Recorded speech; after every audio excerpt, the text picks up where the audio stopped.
ఓం నమో వెంకటేశాయ. లక్షలాది మంది భక్తులు తిరుమలకు వెళ్తారు. స్వామివారికి జుట్టునైతే సమర్పిస్తారనమాట. జుట్టుని ఎందుకు ఇస్తారో దాని వెనుక రహస్యం ఏంటనేది ఎవరికి తెలియదు అనమాట. పురాణ కథ ప్రకారం చూసుకుంటే స్వామివారికి తలపై అయితే గాయమవుతుంది. ఈ పురాణ కథ, ఈ జుట్టు వెనుక రహస్యం మీరు తెలుసుకునే ముందు మన వీడియో చూసిన వెంటనే మీరు మన ఛానల్ని సబ్స్క్రైబ్ చేసినట్లయితే వెంకటేశ్వర స్వామి వారి అనుగ్రహంతో ఈరోజు మీరు ఒక మంచి శుభవార్తనైతే వింటారు. చాలా మంది భక్తులు తమ కోరికలను కోరుకొని తిరుమలకు వెళ్ళి అవి నెరవేరిన తర్వాత స్వామివారికి అయితే జుట్టు అర్పిస్తారనమాట. ఇలా జుట్టుని ఇవ్వటం అనేది చాలా పవిత్రంగా భావిస్తూ ఉంటారు.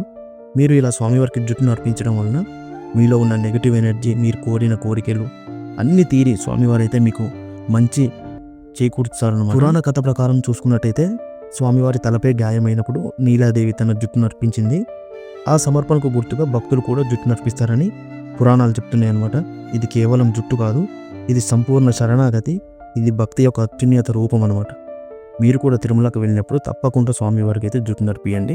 ఇలాంటి తిరుమల మరియు తిరుపతి సమాచారం కోసం మరియు వెంకటేశ్వర స్వామి సమాచారం కోసం ఇప్పుడే మన ఛానల్ అయితే సబ్స్క్రైబ్ చేయండి.